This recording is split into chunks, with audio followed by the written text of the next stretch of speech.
I think the way organizers are going ahead the program, it has started, the good beginning is always a good end. It has started well, and everyone is having, time conscience. Anyway, it's a pleasure to introduce Dr. M. Annaikulal Ulturu, who is sitting next to me as a moderator. MBBS ಪದವಿ ಜೊತೆಗೆ ಆಸ್ಪತ್ರೆ ನಿರ್ವಹಣೆ, palliative care, diabetes, family medicine ಮತ್ತು industrial health ಬಗ್ಗೆ ಶ್ರೇಷ್ಠ ವಿದ್ಯಾಸಂಸ್ಥೆಗಳಿಂದ diploma ಹಾಗೂ fellowship ಮಾಡಿ, after having done that for the last 25 years ಈ ಕುಟುಂಬ ವೈದ್ಯ, ಶಿಕ್ಷಕ, ಆಸ್ಪತ್ರೆ ನಿರ್ವಹಣೆ ಮತ್ತು ವೈದ್ಯಕೀಯ ಸಂಘಟನೆ ನಾಯಕತ್ವವನ್ನು ಒಟ್ಟೊಟ್ಟಿಗೆ ನಿರ್ವಹಿಸಿದವರು. Kaniyur, quite interior near Puttur. PHC ಇಂದ ಹಿಡಿದು ವೆನ್ಲಾಕ್ ಆಸ್ಪತ್ರೆ ಅಂತ ಮೆಡಿಕಲ್ ಕಾಲೇಜ್ ವಿದ್ಯಾರ್ಥಿಗಳ ತರಬೇತಿಯ ಸಂಸ್ಥೆಯ ವರೆಗೆ ಸರ್ಕಾರಿ ಸೇವೆ. Is in government service. Srinivas ಯೂನಿವರ್ಸಿಟಿಯ physiotherapy, nursing, pharmacy, dental, medicine ಕಾಲೇಜುಗಳ ಶಿಕ್ಷಕನಾಗಿ, ಶ್ರೀನಿವಾಸ್ ಮೆಡಿಕಲ್ ಕಾಲೇಜ್ ಆಸ್ಪತ್ರೆಯ HAS ಹಾಗೂ ಮಾರ್ಕೆಟಿಂಗ್ ವಿಭಾಗದ ಮುಖ್ಯಸ್ಥನಾಗಿ, ಡೆಪ್ಯೂಟಿ ಮೆಡಿಕಲ್ ಸೂಪರಿಂಟೆಂಡೆಂಟ್ ಆಗಿ ಸೇವೆ ಸಲ್ಲಿಸಿದ ಅನುಭವ. ತನ್ನ ಸ್ವಂತ ಕ್ಲಿನಿಕ್ನಿಂದ ಹಿಡಿದು starting from his own clinic, ಕಾಣಿಯೂರಿನ PHC ವರೆಗೆ ಅಲ್ಲಿಂದ ಸ್ಟಾರ್ಟ್ ಮಾಡಿ ವೆನ್ಲಾಕ್ನಂತ 18 ವರ್ಷಗಳ ಹಿರಿಯ ಆಸ್ಪತ್ರೆ, ಶ್ರೀನಿವಾಸ ಖಾಸಗಿ ಕಾರ್ಪೊರೇಟ್ ಆಸ್ಪತ್ರೆಗೆ ಸರ್ಕಾರಿ ಮತ್ತು ಖಾಸಗಿ ಎರಡೂ ವಿಭಾಗಗಳ ವೈದ್ಯಕೀಯ ಸೇವೆ, ಶಿಕ್ಷಣ ಹಾಗೂ ಆಸ್ಪತ್ರೆ ನಿರ್ವಹಣೆ ಮತ್ತು ಆಡಳಿತವನ್ನು ಅತಿ ಹತ್ತಿರದಿಂದ ಕಂಡ, ಅನುಭವಿಸಿದ, ನಿರ್ವಹಿಸಿದ ಕೆಲವು ಕುಟುಂಬ ವೈದ್ಯರಲ್ಲಿ or doctor M Annaikulal. If at all any ಪ್ರಶಸ್ತಿ ಅಥವಾ ಒಂದು ನಿಜವಾದ ಒಂದು ಮೆರುಗು ಅಥವಾ ಅವರಿಗೊಂದು ಅಕ್ಕೊಲೇಡ್ ಇವರಿಗೆ ಬೇಕಂತಿದ್ರೆ, ನಾನಿಲ್ಲ ಕೂತ್ಕೊಂಡು ಆಲೋಚನೆ ಮಾಡಿದೆ, he is sort of organisers among the organisers, teachers of teachers ಅಂತ ಹೇಳ್ತೇವಲ್ಲ, ಸಂಘಟನಾ ಚತುರ. Over to doctor Annaikulal. Thank you, sir. Indeed. Now, this is not only a FDS program. Actually, it is under the patronage of IMA Karnataka, branch and IMA CGP, College of General Practitioners. It is one of the senior most branch among the sister concerns of IMA. It started in 1962. IMA started in 1928, 100th year reaching. It is CGP started 62. Then FDA started Bangalore 20 years back. So all three organizations are jointly doing this. FDS is the ವಿಂಶತಿ ವರ್ಷ, 20ನೇ ವರ್ಷ.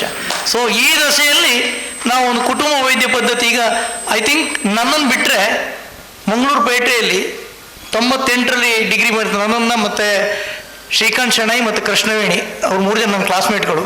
ಇವ್ರು 3 ಜನ ಬಿಟ್ಟರು ಮತ್ತೆ ಯಾರು MBBS ಮಾಡಿ ನಾವು full time practitioner ಅಂತ ಹೇಳೋ ಧೈರ್ಯ ಯಾರಿಗಿಲ್ಲ ಇಲ್ಲಿ. ಅಷ್ಟು ಜನ ಕಮ್ಮಿ ಆಗಿದ್ದಾರೆ, ಅಷ್ಟು ಜನ ಹೆದರ್ಕೊಳ್ತಾ ಇದ್ದಾರೆ MBBS ಮಾಡಿ ಪ್ರಾಕ್ಟೀಸ್ ಮಾಡಲಿಕ್ಕೆ. ಮಂಗಳೂರು ಸಿಟಿ ಒಳಗೆ ಗೊತ್ತಿಲ್ಲ, 18-10 ಮೆಡಿಕಲ್ ಕಾಲೇಜ್ ಇದೆ ಅಂತ ಹೆದರ್ಕೊಳ್ತಾರೋ ಏನೂ ಗೊತ್ತಿಲ್ಲ. ಬಟ್ ಆ ರೀತಿ ಅಧಪತನಕ್ಕೆ ಹೋಗುವ ಕಾಲಘಟ್ಟದಲ್ಲಿ ಇದನ್ನು ಉಳಿಸ್ಬೇಕು, ಬೆಳೆಸಬೇಕು ಅನ್ನೋ ಒಂದು ತತ್ವದೊಂದಿಗೆ IMA KSB ಅವರು ನಮಗೆ ಪರ್ಮಿಷನ್ ಕೊಟ್ಟರು. ನೆಕ್ಸ್ಟ್ IMA CGP ಅವರು ನಮಗೆ ಪರ್ಮಿಷನ್ ಕೊಟ್ಟರು, ಮತ್ತು IMA ಮಂಗಳೂರಿನವರು ನಮಗೆ ಪರ್ಮಿಷನ್ ಕೊಟ್ಟರು, ಮತ್ತು FD ಅವರು ಪರ್ಮಿಷನ್ ಕೊಟ್ಟರು. ಇಷ್ಟೆಲ್ಲ ಜನರ ಸಹಯೋಗದೊಂದಿಗೆ ಈ ಕಾರ್ಯಕ್ರಮವನ್ನು ಹಮ್ಮಿಕೊಂಡಿದ್ದೇವೆ. ಇದು ಜಸ್ಟ್ ಬಿಗಿನಿಂಗ್. ಈಗ ಆನಂದ್ ಸರ್ ಇಲ್ಲದೆ ನಾವು DC ಸರ್ ಹತ್ರ ಮಾತಾಡುವಾಗ DC ಹತ್ರ ನಾನು ಬರ್ತೇನೆ ಹೇಳಿದ್ರು. ಆದರೆ ನಾಳೆ ಚುನಾವಣೆ ಇರೋದ್ರಿಂದ ಅವ್ರು ಹೇಳಿದರು, ತಿಮ್ಮಯ್ಯ ಸರ್ ಮತ್ತು ಆನಂದ್ ಸರ್ ಇರುವಾಗ ಮತ್ತು DMO ಇರುವಾಗ, ಶಿವಪ್ರಕಾಶ್ ಇರುವಾಗ ನನ್ನ ಅಗತ್ಯ ಇರುವುದಿಲ್ಲ, ಅವರಿಗೆಲ್ಲ ಬೇಕಾದ ವಿಚಾರಗಳು ಗೊತ್ತಿರ್ತದೆ, you go ahead any time I can join new people ಅಂತ ಹೇಳಿದರು. ಹಾಗಾಗಿ please continue. I want to introduce doctor Anand sir. This is our DC has already wished us. He has sent some suggestion to me. He has sent some answers also.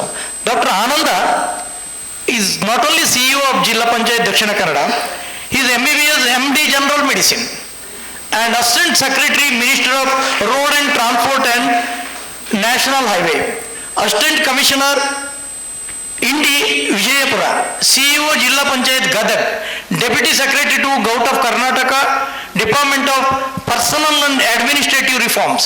So he is Jilla Panchayat CEO. So as a doctor, That too, not only MBBS, he is MD doctor. He has seen the administration. He has seen hundreds of thousands of MBBS doctors working under him. So it is nice to have, it is proud to have Dr. Ananda with us. Welcome you, sir.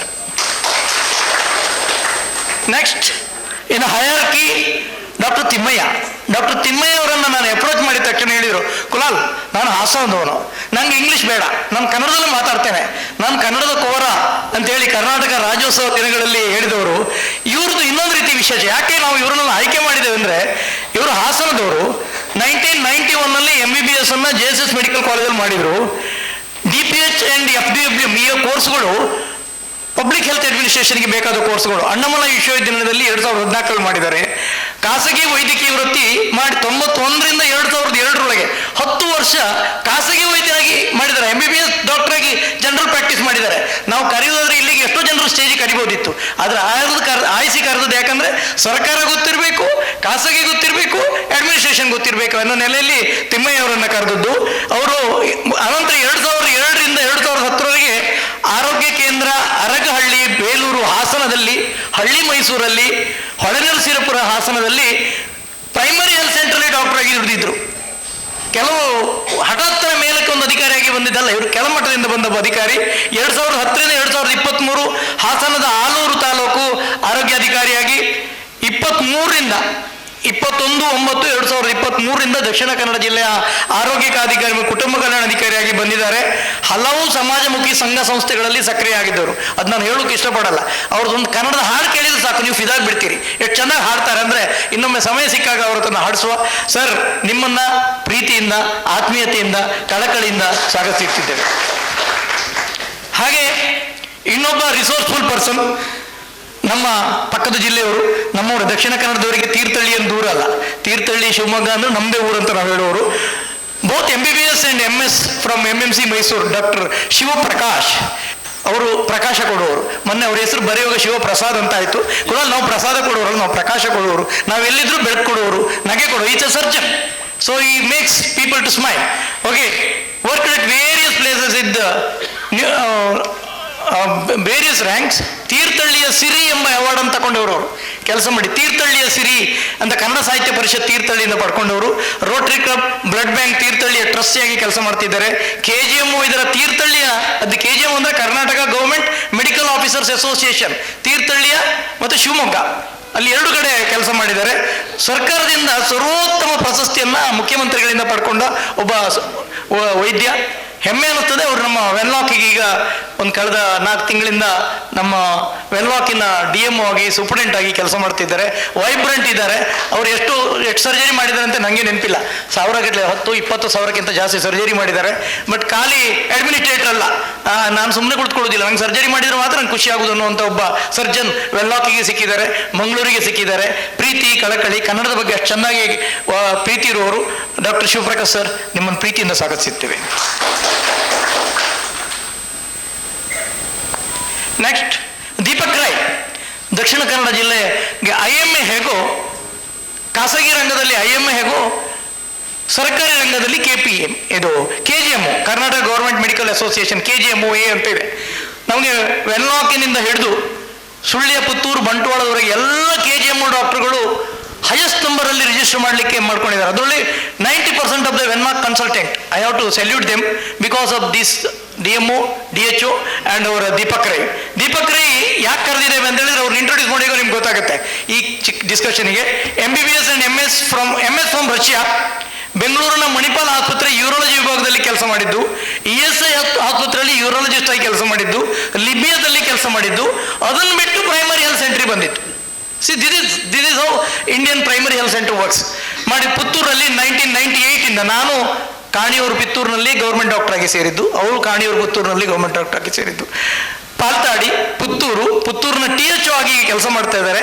NSVಯಲ್ಲಿ highest number of surgery ಮಾಡಿ award ತಗೊಂಡವರು.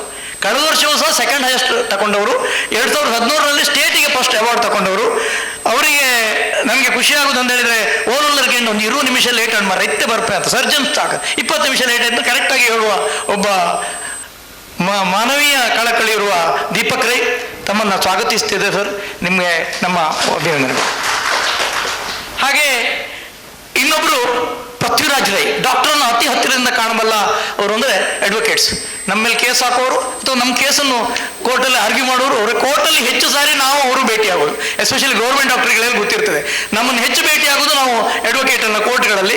ಅವರು ನಮ್ಮನ್ನು depend ಆಗಿರ್ತಾರೆ, ಕೆಲವು ನಾವು ಅವ್ರನ್ನ depend ಆಗಿರ್ತೇವೆ.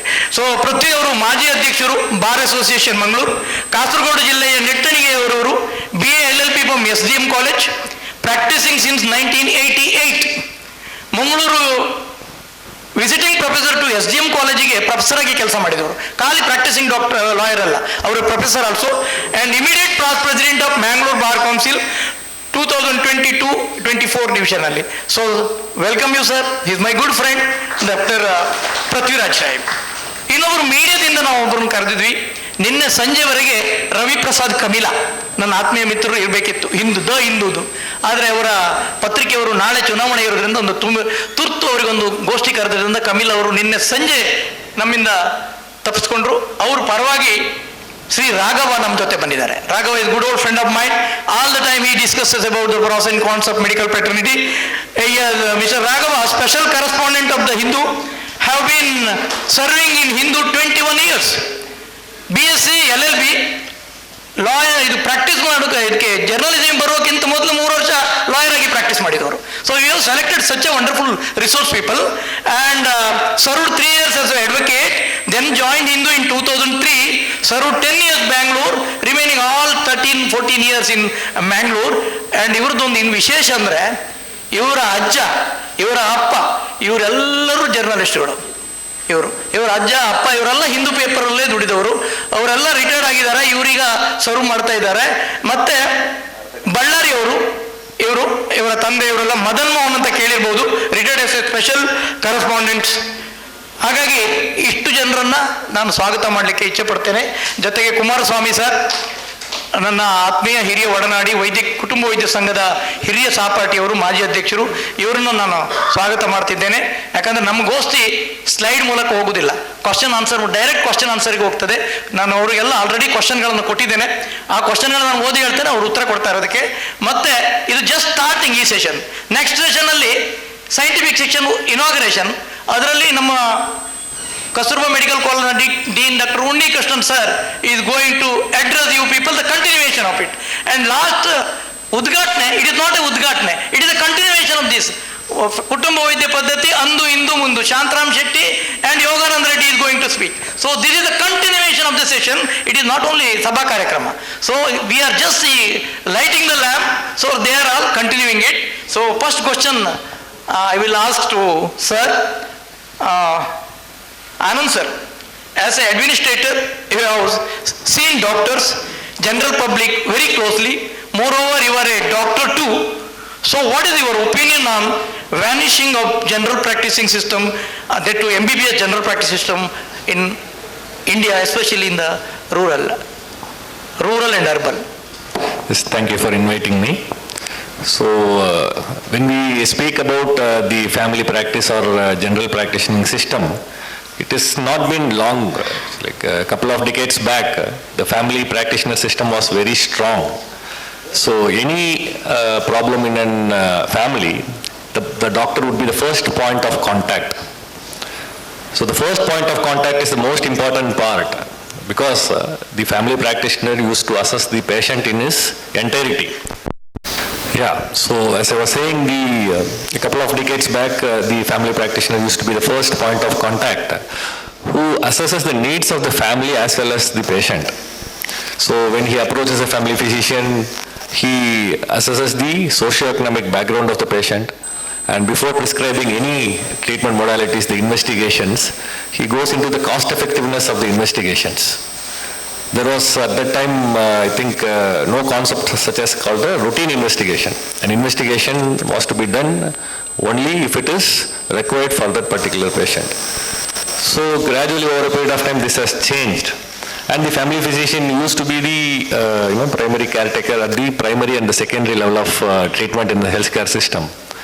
It was considered to be a societal prestige to be a part of a family physician system, because the family or a group of families will be always tied up to that particular family physician.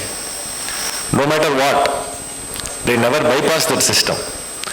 even if there is any referral for a tertiary treatment or a procedural intervention is required, it always has to be routed through the family practitioner system, because not only the family practitioner understands what is the requirement, he also thinks about the background of the patient. And the trust between the patient and the family doctor was so much, no questions asked.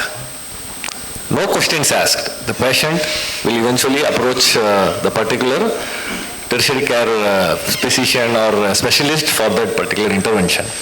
Again, as we all know in medicine, in clinical medicine, intervention is a part of it. Of course, it is a very important part of it. Tertiary care specialization, especially which involves interventions, it's very important. But post-interventional management and continuous follow-up was always being done by the family care physicians. And he would also have the, updated knowledge about the, the allergies, the other familial history, the aspects of genetic diseases, inherited diseases, other congenital diseases which was running in the family. So he would act as not only as a doctor but also as a friend, guide, and a kind of a philosopher to the entire family. So that system was very strong couple of decades back. Then gradually, over the period of time, because of multivarious factors, there has been a significant tilt towards specialization. So now we have every year almost 1 lakh MBBS students getting graduated annually, and almost 70% of them end up doing post-graduation. Not only because they want to, but there is an equal societal pressure and other perks and benefits of doing a specialization, better pay scales, urban localization for a specialist. These kind of factors played a significant role in tilting the balance towards specialization. And eventually, the word doctor has kind of lost its parlance, and now everybody started calling somebody as a cardiologist, neurologist, nephrologist, endocrinologist, and unfortunately, MBBS doctors, that has become a kind of an, some kind of an hesitancy, or if somebody is calling somebody as MBBS doctor. Nobody used to call somebody as an MBBS doctor. A doctor is a doctor.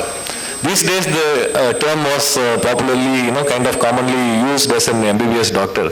So everybody kind of wanted to do some kind of a specialization, and the number of seats have increased, and everybody wants to get into this tertiary interventional kind of an medicine, leaving a huge lacunae in the primary, preventive, promotive, and secondary level of healthcare, especially in the rural settings. This has created a lot of impact in terms of the general overall well-being of the patient, and the psychological counseling which used to happen on a regular basis with the family physicians, general practitioners have dwindled over a period of time. So that's what we are witnessing these days. Thank you, sir. Sir has emphasized primary, preventive, and promotive. These are the goals of the medicine.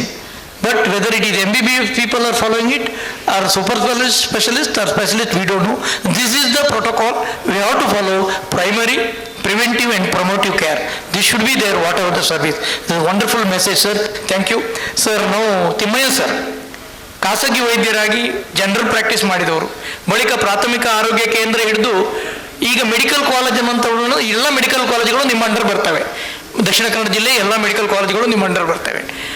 ಇಲ್ಲಿ ತಮಗೆ ಇದನ್ನೆಲ್ಲ ಅತಿ ಹತ್ತಿರದಿಂದ ಕಂಡವರು, ರೋಗಿಗಳನ್ನು ಕಂಡವರು, ಸ್ಟೂಡೆಂಟನ್ನು ಕಂಡವರು, ಟೀಚರ್ಸನ್ನು ಕಂಡವರು, ಮತ್ತು ಎಲ್ಲ ನಮ್ಮ ಸರ್ಕಾರಿ ರಾಷ್ಟ್ರೀಯ ಆರೋಗ್ಯ ಸ್ವಾಸ್ಥ್ಯ ಕಾರ್ಯಕ್ರಮಗಳನ್ನು ಇಂಪ್ಲಿಮೆಂಟ್ ಮಾಡೋರು. ನಿಮಗೆ ಈ MBBS ವಿದ್ಯಾರ್ಥಿಗಳಲ್ಲಿ ಸಮಾಜವನ್ನು ನಿಭಾಯಿಸುವ ಆತ್ಮಸ್ಥೈರ್ಯ ಕಡಿಮೆ ಆಗ್ತಿದೆ ಅನಿಸ್ತಾ ಇದೆಯಾ, ಅಥವಾ ಅವರು ಕೆಪೇಬಲ್ ಅನಿಸ್ತಾ ಇದೆಯಾ, ಹೇಗೆ ಅನಿಸ್ತದೆ ಸರ್? ಮೊದಲನೇದಾಗಿ ಎಲ್ಲರಿಗೂ ನಮಸ್ಕಾರ. ನನ್ನ ಪಕ್ಕ ಶಿವಸಾಗರ್ ಇದ್ದಾರೆ, ಈ ಕಡೆ ಶಿವಪ್ರಕಾಶ್ ಇದ್ದಾರೆ, ಎಲ್ಲ ಹಿರಿಯ ತಜ್ಞ ವೈದ್ಯರುಗಳಿದ್ದೀರ. ಬಹಳ ಸಂಕೀರ್ಣ ಮತ್ತು ಸಂಕ್ರಮಣ ಕಾಲದಲ್ಲಿ ನಾವಿದ್ದೀವಿ ಅಂತ ಹೇಳ್ಬೋದು. ನಾನು MBBS ಪಾಸ್ ಆದ ನಂತರ 91ರಿಂದ 2002ರಲ್ಲಿ ನಾನು ಖಾಸಗಿ ವೈದ್ಯ ವೃತ್ತಿಯನ್ನು ಹೊಳೆನರಸೀಪುರ ಹಾಸನ ಜಿಲ್ಲೆಯಲ್ಲಿ ಕೈಗೊಂಡಂಥವನು. ಬಹುಶಃ ಒಂದೆರಡು ಘಟನೆಗಳನ್ನು ತಮ್ಮ ಮುಂದೆ ಇಟ್ಟರೆ, ಕುಟುಂಬ ವೈದ್ಯರ ಪ್ರಾಮುಖ್ಯತೆ ಹಾಗೂ ಪ್ರಸ್ತುತ ಕಾಲಘಟ್ಟದಲ್ಲಿ ಏನು ಆಗ್ತಾ ಇದೆ ಅನ್ನೋದನ್ನು ನಾವು ಒಂದಷ್ಟು ಅರ್ಥ ಮಾಡ್ಕೊಳ್ಬೋದು ಅಂತ ನಾನು ಭಾವಿಸ್ತೀನಿ. 97-98 ಆಸ್ಪಾಸ್ನಲ್ಲಿ ಒಂದು ಮಧ್ಯ ವಯಸ್ಸಿನ ತಾಯಿ ಬರ್ತಾರೆ ನನ್ನ ಹತ್ರ, ನಾನು ಖಾಸಗಿ ವೈದ್ಯರಾಗಿದ್ದಾಗ. ಅವರು ಬಹಳ ದಿನಗಳಿಂದ ಈ ಹಳ್ಳಿ ಜನಗಳಲ್ಲಿ ಹೇಗೆ ಅಂತಂದರೆ, ಬಹುಶಃ ಪ್ರಸೂತಿ ತಜ್ಞರಲ್ಲಿ ಇದ್ದೀರಾ ಅಂತ ಅಂದ್ಕೊಂಡಿದ್ದೀನಿ. ನನಗೆ ಬಿಳಿ ಮುಟ್ಟು ಹೋಗುತ್ತೆ, ವೈಟ್ ಡಿಸ್ಚಾರ್ಜ್ ಆಗ್ತಾ ಇದೆ, ಭಾಳ ದಿವಸದಿಂದ ಅಲ್ಲೆಲ್ಲ ತೋರಿಸ್ತಾ ಇದ್ದೀನಿ, ಏನು ಆಗ್ತಾ ಇಲ್ಲ. ಅಂದರೆ ಆಗಿನ ಕಾಲದಲ್ಲಿ ಈ ತಜ್ಞ ವೈದ್ಯರಿಗೆ ತೋರಿಸ್ಕೊಳ್ಬೇಕು, ತಪಾಸಣೆಗೆ ಒಳಪಡಬೇಕು ಅನ್ನೋ ಒಂದಷ್ಟು ಅರಿವು ಕೂಡ ಇಲ್ಲದೆ ಇದ್ದಂಥ ಸಂದರ್ಭದಲ್ಲಿ ಅವರು 2-3 ಬಾರಿ ಬಂದರೂ ನಾನು ಇಲ್ಲಪ್ಪ, ನೀವು ಸ್ತ್ರೀರೋಗ ತಜ್ಞರಲ್ಲಿ ತೋರಿಸ್ಕೊಳ್ಬೇಕು, ಹೀಗೆ ಬಿಡಬಾರ್ದು ಅಂತಂದ್ರೆ ಅವರು ಏನಂದರೆ, ಇಲ್ಲ ಸ್ವಾಮಿ ಮಾತ್ರೆ ಕೊಡಿ ಸಾಕಾಯ್ತದೆ, ಮಾತ್ರೆಯಲ್ಲಿ ಗುಣ ಆಯ್ತದೆ, ಬೇಡ ಅಂತ.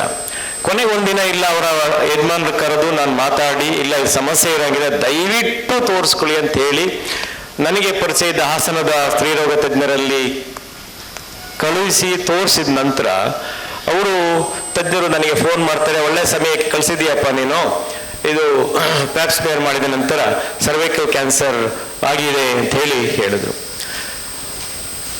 ಎಷ್ಟು ಈ ಖುಷಿ ಪಡ್ಬೇಕಾ, ಬೇಸರ ಪಟ್ಕೋಬೇಕು, ಮಿಶ್ರ ಭಾವನೆ ನನಗೆ. ವಾಪಸ್ಸು ನನ್ನ ಹತ್ರ ಬರ್ತಾರೆ, ಅವರು ಮಾತಾಡ್ತಾ ಇಲ್ಲ, ಸ್ವಾಮಿ ನಂಗೇನೋ ದೊಡ್ಡ ಕಾಯಿಲೆ ಇದೆ ಅಂತ ಹೇಳವ್ರೆ, ಏನು ಮಾಡೋದು ಗೊತ್ತಾಯ್ತಾ ಇಲ್ಲ ಅಂತ. ಆಮೇಲೆ ಏನು ಮಾಡಬೇಡಿ, ನೀವು ಬೆಂಗಳೂರು ಕಿದ್ವಾಯಿ ಆಸ್ಪತ್ರೆಗೆ ಹೋಗಿ, ನಾನು ಚೀಟಿ ಬರ್ಕೊಡ್ತೀನಿ ಹೋಗಿ ಅಂತ. ಈ 90ರ ದಶಕದಲ್ಲಿ ಜನಜೀವನ ಹೇಗಿತ್ತು ಅಂದರೆ, ಈಗಿನ ಮಟ್ಟಿನ ಆರ್ಥಿಕ ಪರಿಸ್ಥಿತಿ ಆಗಿರಲಿಲ್ಲ, ಎಲ್ರಿಗೂ ಅರ್ಥ ಆಗುವಂಥದ್ದು. ಅಂಥ ಈಗಿನ ಸರ್ಕಾರದ ವಿವಿಧ ಇನ್ಸೂರೆನ್ಸ್ ಯೋಜನೆಗಳು ಕೂಡ ಇರಲಿಲ್ಲ.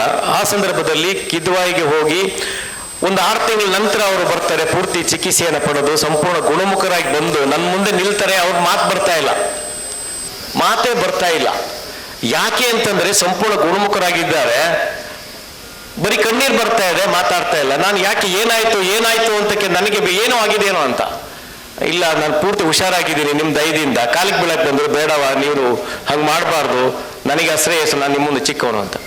ಇದು ಒಂದು ಘಟನೆ ಸಾಕಾಗ್ಬೋದು ಕುಟುಂಬ ವೈದ್ಯರ ಪ್ರಾಮುಖ್ಯತೆಯ ಬಗ್ಗೆ. ಏಕೆಂದರೆ ಸ್ಕ್ರೀನಿಂಗ್ ಅಂತ ನಾವೇನು ಹೇಳ್ತೀವಿ ಇನಿಷಿಯಲ್ ಫೇಸಲ್ಲಿ, ಜೊತೆಗೆ 1-to-1 ಕಾಂಟ್ಯಾಕ್ಟ್ ಇರೋದು ಕುಟುಂಬ ವೈದ್ಯರು ಮತ್ತು ರೋಗಿಯ ಬಳಿಯೇ ಹತ್ತಿರ ವಿನಃ ಸ್ಪೆಷಲಿಸ್ಟ್ಗಳು ಈಗ ನಮ್ಮಲ್ಲಿ ಸೂಪರ್ ಸ್ಪೆಷಾಲಿಟಿ ಹಾಸ್ಪಿಟಲ್ಗಳಿದ್ದಾವೆ. ಕಣ್ಣು ಒಂದನ್ನೇ ತಗೊಂಡ್ರೆ ಆಂಟೀರಿಯರ್ಗೆ ಒಬ್ರು, ಪೋಸ್ಟೀರಿಯರ್ಗೆ ಒಬ್ರು, ವಿಟ್ರಿಯಸ್ಗೆ ಒಬ್ರು, ರೆಟಿನಾಕ್ಕೆ ಒಬ್ರು.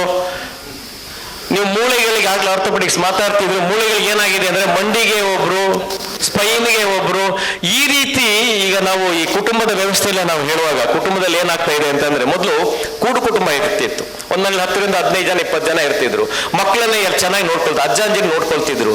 ಆ ಕುಟುಂಬದ ವ್ಯವಸ್ಥೆ ಒಳಗೆ ಎಷ್ಟು ಪ್ರಾಮುಖ್ಯತೆ ಇತ್ತು, ಆ ಕುಟುಂಬ ಹೇಗಿರ್ತಿತ್ತು ಅನ್ನೋದನ್ನ ಕಲ್ಪಿಸಿಕೊಂಡಾಗ ಈಗಿನ ಕಾಲಘಟ್ಟದಲ್ಲಿ ಏನಾಗ್ತಾ ಇದೆ, ಎಲ್ಲರೂ ಕೂಡ ನಮ್ಮ ಈ ಬದುಕಿನ ಓಗದಲ್ಲಿ, ಬದುಕಿನ ನಮ್ಮ ಅನಿವಾರ್ಯತೆಯಲ್ಲಿ ಎಲ್ಲರೂ ಕೂಡ ನಾವು ಗಂಡ ಹೆಂಡತಿ ಇಬ್ಬರೇ ಆಚೆ ಬಂದು ವಯಸ್ಸಾದವ್ರು ಮಾತ್ರ ಹಳ್ಳಿಗಳಿದ್ದ ಪರಿಸ್ಥಿತಿನಲ್ಲಿ ನಾವು ಈ ಕುಟುಂಬ ವೈದ್ಯರಿಗೆ ನಾನು ಹೋಲಿಸ್ಕೊಳ್ಬಹುದು. ಯಾಕೆಂದ್ರೆ ಈಗ ಗಂಡ ಹೆಂಡತಿ ಇಬ್ಬರಿದ್ರೇನೆ ಜಾಯಿಂಟ್ ಫ್ಯಾಮಿಲಿ ಆಗೋ ಪರಿಸ್ಥಿತಿ ಆಗ್ಬಿಟ್ಟಿದೆ. ಸೊ ಈ ದೃಷ್ಟಿನಲ್ಲಿ ನನಗೆ ಇರುವ ಸೀಮಿತ ಮಾಹಿತಿಯ ಪ್ರಕಾರ ಏನಾಗ್ತಾ ಇದೆ, ವೈದ್ಯಕೀಯ ವ್ಯವಸ್ಥೆಯೊಳಗೂ ಕೂಡ ನಾವೆಲ್ಲ ಓದುವಾಗ ಪೂರ್ತಿ ಈಗ ಅನಾಟಮಿ ಗ್ರೇಸ್ ಆಗಲಿ, ಫಿಸಿಯಾಲಜಿ ಗೈಟನ್ ಆಗಲಿ, ಅಥವಾ ಪೆಥಾಲಜಿ ಎಲ್ಲವನ್ನ ಇನ್ಡೆಪ್ತ್ ಓದ್ತಿದ್ವು. ಈಗ ಎಕ್ಸಾಮ್ ಓರಿಯೆಂಟೆಡ್ ಓದ್ತಾ ಇದ್ದಾರೇನೋ ಅನ್ನೋ ಪರಿಸ್ಥಿತಿ ನಾವು ತಲುಪಿದ್ವಿ. ಎಷ್ಟು ಎಕ್ಸಾಮಿಗೆ ಬೇಕು ಅಷ್ಟನ್ನು ಮಾತ್ರ ಓದಿದ್ರೆ ನಾನು ಹೋಗಿ ಒಪಿಡಿಯಲ್ಲಿ ಕೂತ್ಕೊಂಡು ಯಾರ ಬಂದು ಕೇಳಿದ್ರೆ, ಮತ್ತೆ ಯಾರ ಸೀನಿಯರ್ಗೆ ಫೋನ್ ಮಾಡಿ ಹಿಂಗೆ ಬಂದಿದೆ, ಕಂಪ್ಲೇಂಟ್ಸ್ ಇದೆ, ಏನು ಮಾಡ್ಬೇಕಂತ ಕೇಳಿದ್ರೆ ಯಾವ ರೀತಿ ಆಗ್ಬೋದು ಅನ್ನೋ ಪರಿಸ್ಥಿತಿಗೆ ನಾವು ಮಕ್ಕಳನ್ನ ತಂದಿಟ್ಟಿದ್ದೀವಿ. ಸೊ ಈ ದೃಷ್ಟಿನಲ್ಲಿ MBBS ಅನ್ನೆಲ್ಲ ಏನೀಗ ಯಾವುದೇ ಒಂದು ಕಟ್ಟಡ ಅಥವಾ ಮನೆ ಕಟ್ಟಬೇಕಾದ್ರೆ ತಳಪಾಯ ತುಂಬಾ ಸುಭದ್ರವಾಗಿರ್ಬೇಕಾಗತ್ತೆ. ಈ ದೃಷ್ಟಿಯಿಂದ MBBS ಏನಿದೆ ಇನ್ನೊಂದಷ್ಟು ಬಲಪಡಿಸುವ ಅಗತ್ಯತೆ ಇದೆ. ತಾವು ಕೇಳಿದ ಪ್ರಶ್ನೆಯಲ್ಲಿ ಇತ್ತೀಚಿನ ವೈದ್ಯರುಗಳಲ್ಲಿ ಕುಟುಂಬ ವೈದ್ಯ ಅನ್ನೋ ಪರಿಕಲ್ಪನೆ ಇಲ್ಲ ಅಂತ ಅನ್ಸ್ದಾಗ ಶುರುವಾಗಿದೆ. ಸಾಹೇಬ್ರಾಗ್ಲೇ ಹೇಳಿದಾಗೆ ಎಲ್ಲರೂ ಕೂಡ PG ಈಗ MBBS ಆದ್ಮೇಲೆ ಪೂರ್ತಿ PGಗೆ ಹೋಗ್ತಾ ಇದ್ದಾರೆ. ನನ್ನ ಪರಿಸ್ಥಿತಿ ನಾನು ಹೇಳ್ಬಿಡ್ತೀನಿ, ಆಡಳಿತಾಧಿಕಾರಿಯಾಗಿ ಹೇಳ್ತೀನಿ ನಾನು. ನನಗೆ ಬಹುತೇಕ ಒಂದು 28ರಿಂದ 30 PSCಗಳು ಖಾಲಿ ಇದ್ದಾವೆ. 1 year ರೂರಲ್ ಪೋಸ್ಟಿಂಗ್ ಇಂದ ಸ್ಟೇಟ್ ಇಂದ ಕೊಡ್ತಾರೆ, ಅವರು ಪೂರ್ತಿ ಇರೋದು ಇಲ್ಲ, ಒಂದಷ್ಟು ಖಾಲಿ ಇದ್ದಾವೆ. ಎಕ್ಸಾಮ್ ಬರೀತಾರೆ, ಬಿಟ್ಟು ಹೋಗ್ತಾ ಇದ್ದಾರೆ. ನಾನು ಬಂದ ನಂತರ 4 ಸರಿ ಕಾಲ್ ಮಾಡಿದ್ದೀನಿ, ಬರ್ತಾನೆ ಇಲ್ಲ, ಕಾಲ್ ಮಾಡಿದ್ರೆ ಬರ್ತಾ ಇಲ್ಲ. ಸೊ ಈ ಪರಿಸ್ಥಿತಿ ಆಗಿರೋದ್ರಿಂದ ಮೇಲಾಗಿ 70% ನಮ್ಮ ಗ್ರಾಮೀಣ ಭಾಗದಲ್ಲೇ ಇರುವಂಥ ಜನಸಂಖ್ಯೆ ಇದರಿಂದ 30% ನಗರ ಪ್ರದೇಶದಲ್ಲಿ ಇರುವಂಥ ಎಲ್ಲ ಸ್ಪೆಷಲಿಸ್ಟ್ಗಳ ಹೇಳೋದಾದ್ರೆ ಇನ್ನೊಂದಷ್ಟು ಬಲಪಡಿಸುವ ಕಾಲ ಬಂದಿದೆ. ಇದು ತುರ್ತು ಸ್ಥಿತಿಗೆ ಹೋಗದೆ ಇರಲಿ ಅಂತೇಳಿ ನಾನು ಎಲ್ಲರಲ್ಲೂ ಆಶಿಸ್ತೇನೆ. ಧನ್ಯವಾದಗಳು. Thank you sir. ಸರ್ ಹೇಳಿದ ಮಾತಂದ್ರೆ ಈಗ IMA ಅಲ್ಲಿ IMA ಮಟರಲ್ ಬಾಡಿ ದೊಡ್ಡದು, ಅದರಿಂದ ಈಗ ಪೀಡಿಯಾಟ್ರಿಕ್ ಸೆಷನ್ ಬೇರೆ, ಸರ್ಜನ್ಸ್ ಬೇರೆ, ಫಿಸಿಷಿಯನ್ಸ್ ಬೇರೆ, ಪೀಡಿಯಾಟ್ರಿಕ್ಸ್ ಬೇರೆ, ಯೂರಾಲಜಿ ಬೇರೆ, ಹಾಗೆ ದೊಡ್ಡ ತುಂಡಾಗಿ IMA ಬಡಕಲಾಗಿದೆ.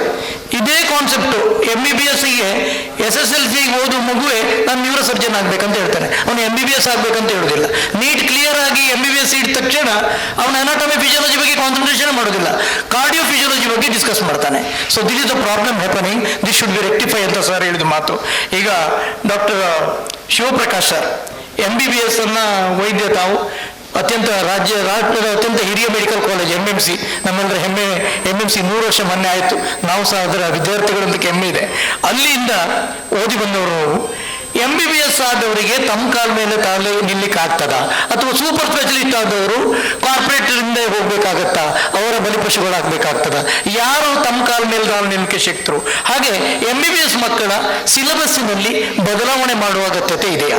ಒಬ್ಬರು ನೀವು ವೆನ್ಲಾಕಿನಲ್ಲಿ ಈಗ DNBಗೆ teachers, MD MS general surgeons, primary health ಸೆಂಟ್ರಲ್ಲಿ ಡಾಕ್ಟರ್ ಆಗಿ ದುಡಿದವರು ಸಹ, ಹಾಗೆ ಇದೆಲ್ಲ ಹತ್ತಿರದಿಂದ ಕಂಡವರು, ನಿಮಗೆ ಏನು ಅನಿಸ್ತದೆ ಸರ್? ಎಲ್ಲರಿಗೂ ನಮಸ್ಕಾರ. ನಾನು ಅದೇ ಈಗ ತಾವು ಹೇಳ್ದಂಗೆ PHCL ಕೆಲಸ ಮಾಡಿದ್ದೀನಿ 8 ವರ್ಷ, ಕುಗ್ರಾಮ. ಒಂದು ಟೀ ಕೂಡ ಸಿಗ್ತಿರ್ಲಿಲ್ಲ ಅಲ್ಲಿ. ಅದು ನನ್ನ ಟೈಮಲ್ಲಿ ಸರ್ ಈಗಿದೆ ಗೊತ್ತಿಲ್ಲ ನನಗೆ, ಸಬ್ ಸೆಂಟರ್ ಕ್ಲಿನಿಕ್ ಅಂತ ಇತ್ತು. ಪ್ರಾಥಮಿಕ ಆರೋಗ್ಯ ಕೇಂದ್ರದಲ್ಲಿ ಮತ್ತೆ ಸಬ್ ಸೆಂಟರ್ ಬರುತ್ತೆ 4 ಸಬ್ ಸೆಂಟರ್ ಕ್ಲಿನಿಕ್ ಅಂತ ಇತ್ತು. ಅದು ಕಟೋರ, ಇನ್ನೂ ಬಸ್ಗಳೇ ಸಿಗ್ತಿರ್ಲಿಲ್ಲ, ಬಸ್ಸೇ ಇರ್ತಿರ್ಲಿಲ್ಲ ಅಲ್ಲಿ. ಸಬ್ ಸೆಂಟರ್ ಕ್ಲಿನಿಕ್ ಅಂದರೆ ವೀಕ್ಲಿ ಒಂದು ಸಲ ನಾವು ಹೋದರೆ ನಮಗೆ ರಾಜ ಮರ್ಯಾದೆ, ಆಲ್ಮೋಸ್ಟ್ ಡೊಳ್ಳು ಕುಣಿತ ಹೊಂದಿಲ್ಲ ವೆಲ್ಕಮ್ಗೆ, ಅಷ್ಟೊಂದು ಮರ್ಯಾದೆ. ಪ್ರಾಥಮಿಕ ಆರೋಗ್ಯ ಕೇಂದ್ರದಲ್ಲಿ ನಮಗೆ ವಿಪರೀತವಾದ ರೆಸ್ಪೆಕ್ಟ್ ಇತ್ತು. ನಮಗೆ ಅದು ಹೊರಗಡೆ ಬಂದಲ್ಲಿ ಗೊತ್ತಾಗತ್ತೆ. ನಮಗೆ PHCL ಹೋದ್ರೆ ಎಲ್ಲರಿಗೂ ಗೊತ್ತಿರುತ್ತೆ ಇವರು ಡಾಕ್ಟರ್ ಅಂತ. ಅದು ತಾಲೂಕು ಲೆವೆಲಲ್ಲಿ ಕೆಲವರಿಗೆ ಇಷ್ಟೇ ಗೊತ್ತಿರುತ್ತೆ, ಜಿಲ್ಲಾ ಮಟ್ಟದಲ್ಲಿ ನಾವು ಯಾರು ಡಾಕ್ಟರ್ ಅನ್ನೋದು ಗೊತ್ತೇ ಇರಲ್ಲ.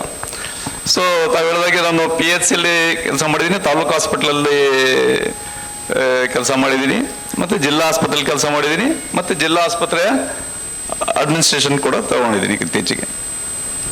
ತಾವು ಹೇಳಿದ್ರೆ MBBS ಲೆವೆಲಲ್ಲಿ ಏನಾದರೂ ಬದಲಾವಣೆ ಆಗಬೇಕಾ ಈಗಿನ ಇದರಲ್ಲಿ ಅಂತ. ನಾನು ಯಾವಾಗಲೂ ಹೇಳಬೇಕು, ನೀನು ಏನಾದರೂ ಆಗು, ಕುವೆಂಪು ಹೇಳಿದಂಗೆ ಮೊದಲು ಮಾನವನಾಗು. ಅಲ್ಲಿ ನಮ್ಮ ಡಿಫಿಷಿಯನ್ಸಿ ಕಾಣುತ್ತೆ ಎಷ್ಟೋ ಸಾರಿ. ಯಾಕೆ ಹೇಳ್ತೀನಂದ್ರೆ, ಒಂದು 4 ದಿನದಿಂದ ನಮ್ಮ ಚಿಕ್ಕಮ್ಮನಿಗೆ ಬೆಂಗಳೂರಲ್ಲಿ ಯಾವ ಆಸ್ಪತ್ರೆ ಅಂತ ಹೇಳಲ್ಲ, ಯಾವ ಡಾಕ್ಟ್ರು ಅಂತ ಹೇಳಲ್ಲ, ರೋಬೋಟಿಕ್ ವ್ಯಾಲ್ವ್ ರಿಪ್ಲೇಸ್ಮೆಂಟ್ ಆಯಿತು ಹಾರ್ಟ್. ನನಗೆ ಆ ಡಾಕ್ಟ್ರನ್ನ ಮಾತಾಡ್ಸೋಕೆ ಆಗೋದೇ ಇಲ್ಲ ಅಂತ. ನನ್ನ ಫ್ರೆಂಡ್ ಒಬ್ಬನ ದ್ವಾರಕನಾಥ್ ಅಂತ ಇದ್ದಾನೆ, CT ಸರ್ಜನ್, ಕಾರ್ಡಿಯೋಥೊರಾಸಿಕ್ ಸರ್ಜನ್, ಚೆನ್ನೈಯಲ್ಲಿದ್ದಾನೆ. ಅವನಿಗೆ ನೀನು ಮಾತಾಡ್ಸೋ, ಅವನಿಗೆ ಇಲ್ಲ ಕಣ, ನಾನು ಇಬ್ಬರು CT ಸರ್ಜನ್ಸು, ಮಾತಾಡ್ಲಿಕ್ಕೆ ಆಗಲ್ಲ, ಅಷ್ಟೊಂದು ಈಗೋ ಇದೆ ಅವನಿಗೆ, ಮಾತಾಡೋಕ್ಕಾಗಲ್ಲ. ಏನಾದರೂ ಹೇಳೋ ನಮ್ಮ ಚಿಕ್ಕಮ್ಮನ ಆಪ್ರೇಷನ್ ಬಗ್ಗೆ, ಇಲ್ಲ ಅದು ಬಿಟ್ಟು ಬೇರೆ ಬೇಕಾದ್ರೆ ಮಾತಾಡ್ತೀನಿ. ಆಯಿತು, ಅವನು ಏನು ಹೇಳಲಿಲ್ಲ, ಬೇರೆ ಅನಸ್ಥೆಟಿಸ್ಟಿಂದ ಮಾಹಿತಿ ತೊಗೊಂಡ. ನಾನು ಯಾಕೆ ಹೇಳ್ತೀನಿ ಅಂದರೆ, ಮತ್ತು ನಮ್ಮ ಚಿಕ್ಕಮ್ಮಂದು ಆಪ್ರೇಷನ್ ಆದಮೇಲೆ ನಾನು ಮಾತಾಡಿದೆ, ಅವರು 3 ದಿನ ಆದಮೇಲೆ ನಂಗೆ ಮಾತಿಗೆ ಸಿಕ್ಕಿದ್ರು, ಹೇಗಾಯ್ತು ಚಿಕ್ಕಮ್ಮ, ಆಯ್ತಾ ಚೆನ್ನಾಗಾಯ್ತು ಆಪ್ರೇಷನ್ನು. ಡಾಕ್ಟ್ರು ಬಂದು ಸಿಕ್ಕಾಪಟ್ಟೆ ಬೈದೋಗ್ಬಿಟ್ರು ಕಣ ನನಗೆ, ಏನು ಹೇಳಲೇ ಇಲ್ಲ. ಆಪ್ರೇಷನ್ ಸಕ್ಸಸ್ ಆಗಿದೆ, ಎಲ್ಲ ಆಗಿದೆ, ಬಟ್ ಸಿ ಆ್ಯಟಿಟ್ಯೂಡ್ ಅವ್ರಿಗೆ, ನೀವು ಸಿಕ್ಕಾಪಟ್ಟೆ ಕೊಬ್ಬು ಮಾಡ್ಕೊಂಡಿದ್ದೀರಾ, ಹಾರ್ಟ್ ನಂಗೆ ಭಾರಿ ಕಷ್ಟ ಆಯಿತು, ಆಪ್ರೇಷನ್ ಮಾಡಬೇಕಾದ್ರೆ ತುಂಬ ಹಿಂಸೆ ಆಯಿತು, ನೀವು ಏನು ಈ ಥರ ಫ್ಯಾಟ್ ಎಲ್ಲ ಬೆಳೆಸ್ಕೊಂಡಿದ್ದೀರಾ, ನೀವು ಏನು ತಿಂತೀರಾ, ಹಾಗೆ ಹೇಗೆ ಅಂತ. ಇಲ್ಲ, ನಾನೇನು ಊಟನೇ ಮಾಡಲ್ಲ ಅಂತ. ಲಾಸ್ಟಿಗೆ ಔಟ್ಕಮ್ ಏನು, ಚೆನ್ನಾಗಿ ಆಪ್ರೇಷನ್ ಆಗಿದೆ, robotic surgeon number 1 surgeon, surgery ತುಂಬ ಚೆನ್ನಾಗಿ ಸಕ್ಸಸ್ ಆಗಿದೆ, ಕಮ್ಯುನಿಕೇಷನ್ ಪ್ರಾಬ್ಲಮ್ ಇದೆ. ನಮ್ಮ ಚಿಕ್ಕಮ್ಮ ಅವ್ರ ಬಗ್ಗೆ ಒಂದು ಒಳ್ಳೆ ಒಪಿನಿಯನ್ನೇ ಕೊಡಲಿಲ್ಲ.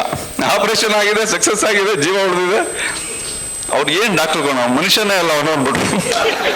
ಸೊ ಅಲ್ಲಿಗೆ ಏನಾಯ್ತು, ನಮ್ಗೆ ಕಾಮನ್ ಮಿನಿಮಮ್ ಏನು ಸೆನ್ಸ್ ಏನಿದೆ ಅಲ್ಲಿ ನಾವು ನಮ್ಮ ಡಿಫಿಷಿಯನ್ಸಿ ಕಾಣುತ್ತೆ ಅಂತ ನನ್ನ ಪರ್ಸನಲ್ ಒಪಿನಿಯನ್.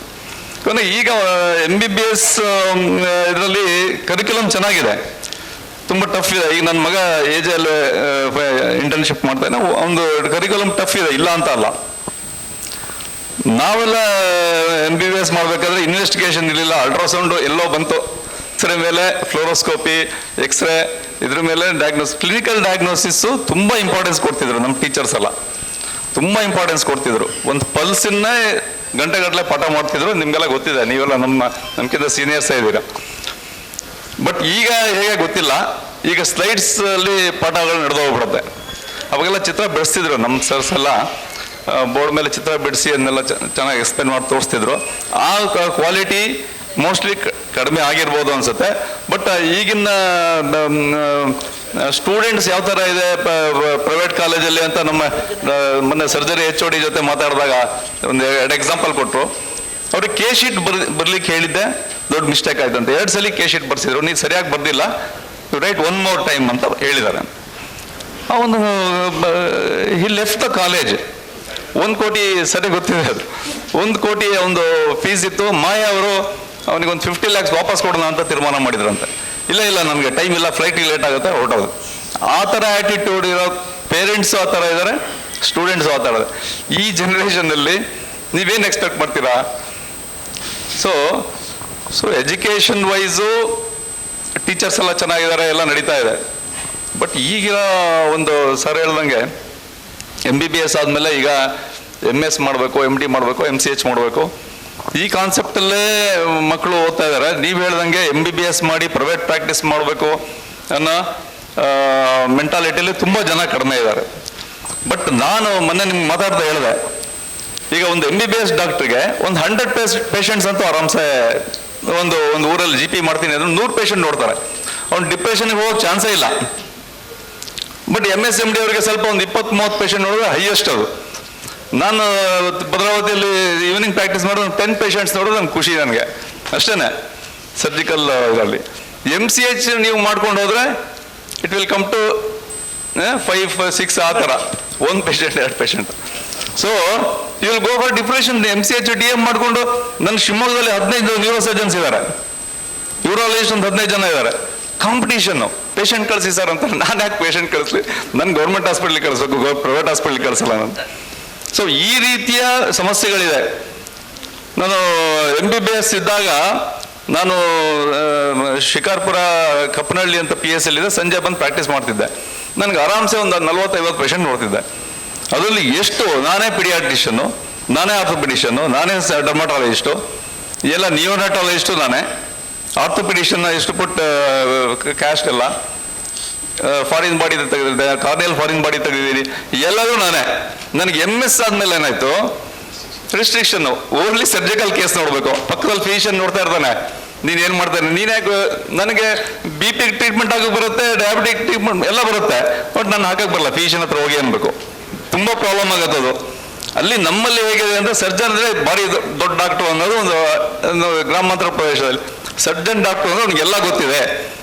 ಇಲ್ಲಿ BP ಅವನ ಹತ್ರ ಹೋಗಿ ಅಂತೀಯ, ನೀನು ಶುಗರಿಗೆ ಅಲ್ಲಿ ಹೋಗು ಅಂತೀಯ ಅಂದರೆ ನಿನ್ಗೇನು ಗೊತ್ತಿಲ್ಲ ಅಂತ. ಸೊ ನನ್ನ ಪಾಪ್ಯುಲಾರಿಟಿನೂ ಕಡಿಮೆ ಆಗ್ತಾ ಹೋಗುತ್ತೆ, ಬರೀ ಸರ್ಜರಿ ಅಷ್ಟೇ. ಸರ್ಜನ್ ಮರೆ ಅವ್ರಿಗೆ ಬೇರೆದೆಲ್ಲ ಗೊತ್ತಾಗಲ್ಲ ಕಣ. ಸೊ ಈ ಥರ MCH DMದು ಇನ್ನೂ ಕಷ್ಟ ಇರ್ಬೋದು, ಗೊತ್ತಿಲ್ಲ ನಂಗೆ ಅವ್ರ ಎಕ್ಸ್ಪೀರಿಯನ್ಸು. ಸೊ ಹಾಗೆ ನನ್ನ ಅನುಭವದಲ್ಲಿ ಈ ಥರ. Thank you sir. ಸರ್ ಹೇಳಿದ್ದು ಮೊರಲ್ ಕಮ್ಯುನಿಕೇಶನ್ ಮತ್ತು ಕಾಂಪಿಟಿಷನ್, ಇದೆರಡನ್ನು ನೋಡಿದಾಗ MBBS ಮಾಡಿದವರು ಯಾವತ್ತೂ ಡಿಪ್ರೆಷನ್ಗೆ ಹೋಗೋ ಸಾಧ್ಯತೆ ಇಲ್ಲ. Will get ample of patient. ಆದರೆ ಸೂಪರ್ ಸ್ಪೆಷಲಿಸ್ಟಿಗೆ ಹೋದ ಹಾಗೆ ಒಂದೇ ಕಾರ್ಪೊರೇಟಿಗೆ ನಾವು ಮಾರಿಕೊಳ್ಬೇಕಾಗತ್ತೆ. ಇಲ್ಲದಿದ್ರೆ ಡಿಪ್ರೆಷನ್ಗೆ ಹೋಗೋ ಸಾಧ್ಯತೆಗಳಿಗೂ ಏನು ಕೊರತೆ ಇರಲಿಕ್ಕಿಲ್ಲ ಅನ್ನೋದು ಸರ್ನ ಚಿಂತನೆ. ಈಗ KGM president sir, you have seen abroad, ಲಿಬಿಯಾದಲ್ಲಿ ಕೆಲಸ ಮಾಡಿದ್ರಿ, ಇಂಡಿಯಾದಲ್ಲಿ ಕೆಲಸ ಮಾಡಿದ್ರಿ, ಮಣಿಪಾಲ್ ಹಾಸ್ಪಿಟಲ್ ಕೆಲಸ ಮಾಡಿದ್ರಿ, ESI ಹಾಸ್ಪಿಟಲ್ ಕೆಲಸ ಮಾಡಿದ್ರಿ, ಈಗ ನಿಮಗೆ ಗೌರ್ಮೆಂಟ್ ಹಾಸ್ಪಿಟಲ್ ಇದ್ದೀರಿ. ನನಗನ್ನಿಸ್ತದೆ, ಪಬ್ಲಿಕ್ ಹೇಳ್ತಾರೆ, ನಿಜವಾದ ಕುಟುಂಬ ವೈದ್ಯರಂದರೆ ಪ್ರೈಮರಿ ಹೆಲ್ತ್ ಸೆಂಟರ್ನಲ್ಲಿ ಕೆಲಸ ಮಾಡುವ MBBS ವೈದ್ಯರು ಅಂತ. ರಾಷ್ಟ್ರೀಯ ಚಿಂತನೆಗಳನ್ನು, ರಾಷ್ಟ್ರೀಯ ಸ್ವಾಸ್ಥ್ಯ ಕಾರ್ಯ ಎಲ್ಲ ಫಾಲೋ ಮಾಡ್ತಾರೆ. ಅವ್ರಿಗೆ ಏನು ಯಾಕು ಎಲ್ಲ ಫಿಂಗರ್ ಟಿಂಪ್ ಗೊತ್ತಿರ್ತದೆ. ಯಾವುದೇ ಕಾರ್ಯಕ್ರಮ, ಡಾಗ್ ಬೈಟ್ ಏನು, ಕ್ಯಾಟ್ ಬೈಟ್ ಏನು, ಯಾವುದನ್ನು ಪೊಲೀಸ್ ಕಂಪ್ಲೇಂಟ್ ಕೊಡಬೇಕು, ಯಾವುದಕ್ಕೆ ಹೆಚ್ಚು ಜನರಿಗೆ ಗೊತ್ತಿಲ್ಲ. ಡಾಗ್ ಬೈಟ್ ಆದರೆ ಪೊಲೀಸ್ ಕಂಪ್ಲೇಂಟ್ ಕೊಡಬೇಕಂತ ಈಗ ಹೆಚ್ಚು ಜನರಿಗೆ ಗೊತ್ತಿಲ್ಲ. ಇದೆಲ್ಲ ಅಪ್ಡೇಟೆಡ್ ಥಿಂಗ್ಸ್ ಗೊತ್ತಿರೋದು ಪ್ರೈಮರಿ ಹೆಲ್ತ್ ಸೆಂಟ್ರಲ್ಲಿ. ನಿಮ್ಗೆ ಅನಿಸ್ತದೆ ಪ್ರೈಮರಿ ಹೆಲ್ತ್ ಸೆಂಟರ್ ದುಡಿಯುವ ವೈದ್ಯರು ನಿಜವಾದ ಕುಟುಂಬ ವೈದ್ಯರು ಅನ್ನಿಸ್ತದೆ? ಏನು ಅನಿಸ್ತದೆ ಸರ್? ಎಲ್ಲರಿಗೂ ನಮಸ್ಕಾರ.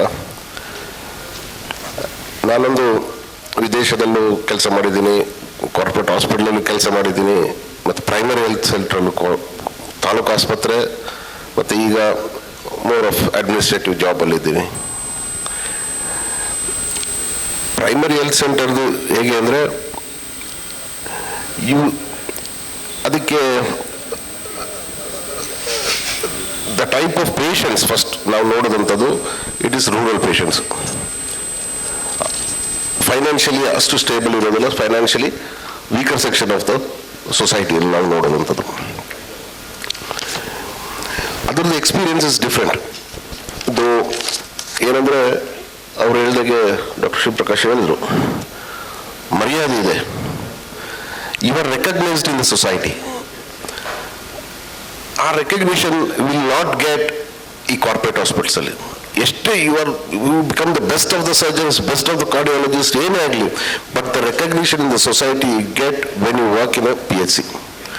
ಅಲ್ಲಿ ಇದು ಪಂಚಾಯತಿ ಲೆವೆಲಲ್ಲಿ ನಾವು ಆ ಒಂದು PHCಲಿ ಕೆಲಸ ಮಾಡ್ತೀವಿ ಅಂದರೆ ಊರಲ್ಲೂ ಊರಿನವ್ರಿಗೆಲ್ಲರಿಗೂ ಗೊತ್ತಿರ್ತದೆ ನಾವು ಆ PHCದು ಡಾಕ್ಟರ್ ಅಂತ.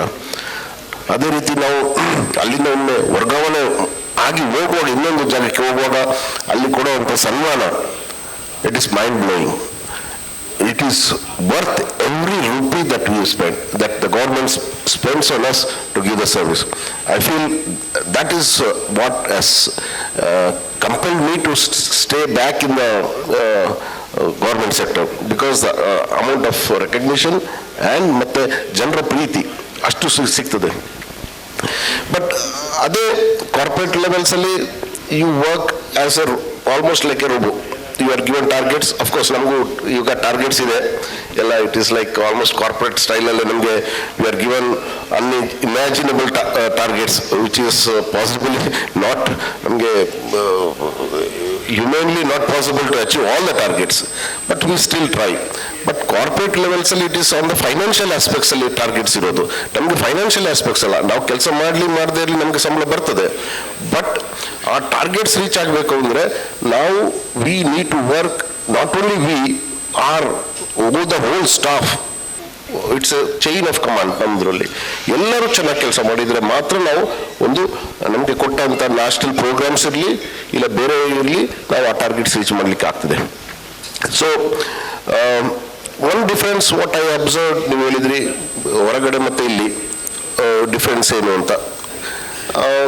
ಇನ್ ಅದರ್ ಕಂಟ್ರೀಸ್ ಡೈರೆಕ್ಟ್ಲಿ ಒಂದು ಸ್ಪೆಷಲಿಸ್ಟ್ ಹತ್ರ ಜನರು ಬರಲಿಕ್ಕೆ ಆಗೋದಿಲ್ಲ. Either the first point of contact will be probably a nurse, and next will be a basic MBBS doctor. ಅವ್ರಿಗೂ ಆಗಲಿಲ್ಲ ಅಂದರೆ then they refer it to the specialist. So but ಇಲ್ಲಿ ಆ ಥರ ಇಲ್ಲ. You can directly the first point of contact you can go to a super specialist. So ನನಗೆ ಅದರಲ್ಲಿ I can't say which is right which is wrong ಅಂತ. But ಏನಾಗ್ತದೆ, the load over the specialist will be more here. ಯಾಕಂದರೆ the direct contact specialist ಸಿಗ್ತಾರೆ. But in other countries they like the tertiary level, ಅಂದರೆ first you see the staff nurse, then the doctor, then the specialist.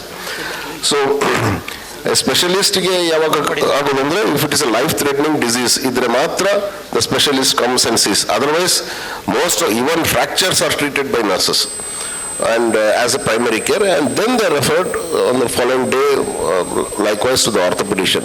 So yeah, both are good, but ನಮ್ಮಲ್ಲಿ ಏನಾಗ್ತದೆ ಅಂದರೆ people ಜನರಿಗೆ ಅಷ್ಟು ತಾಳ್ಮೆ ಇಲ್ಲ. ಅವ್ರು ಬಂದ ಕೂಡಲೇ 5-10 ನಿಮಿಷದಲ್ಲಿ ಸ್ಪೆಷಲಿಸ್ಟೇ ನೋಡಬೇಕು, ಇಲ್ಲಾಂದರೆ ಸ್ಪೆಷಲಿಸ್ಟಿಗೆ ಒಂದು MLA ಇಲ್ಲಾಂದ್ರೆ ಲೋಕಲ್ ಲೀಡ್ರಿಂದ ಕಾಲ್ ಬರ್ತದೆ, ಯಾಕೆ ಅವ್ರನ್ನ ಕಾಯಿಸ್ತಿದ್ದೀರಾ ನೋಡಿ ಅಂತ. ದ ಪ್ರೆಷರ್ ನಮ್ಮಲ್ಲಿ ಹೇಗಿದೆ ಅಂದರೆ PHCs ಅಲ್ಲಿ PHCs single doctor sees around 200 to 300 patients per day. So ಲೆಕ್ಕ ಹಾಕಿ ಒಂದು 300 ಪೇಷಂಟ್ ನೋಡ್ಬೇಕಂದ್ರೆ 1 ನಿಮಿಷ ಕೊಟ್ಟರೆ is like working for 6 hours non stop. So quality of ಇದು treatment or the diagnosis goes down. So ಇದನ್ನ ಜನರು ಒಂದು ಸ್ವಲ್ಪ ಅರ್ಥ ಮಾಡ್ಕೊಳ್ಬೇಕು. ಮತ್ತೆ ಅವ್ರಿಗೆ ನರ್ಸಸ್ ನೋಡಿದ್ರೆ ಆಗೋದಿಲ್ಲ, they have to see the doctor.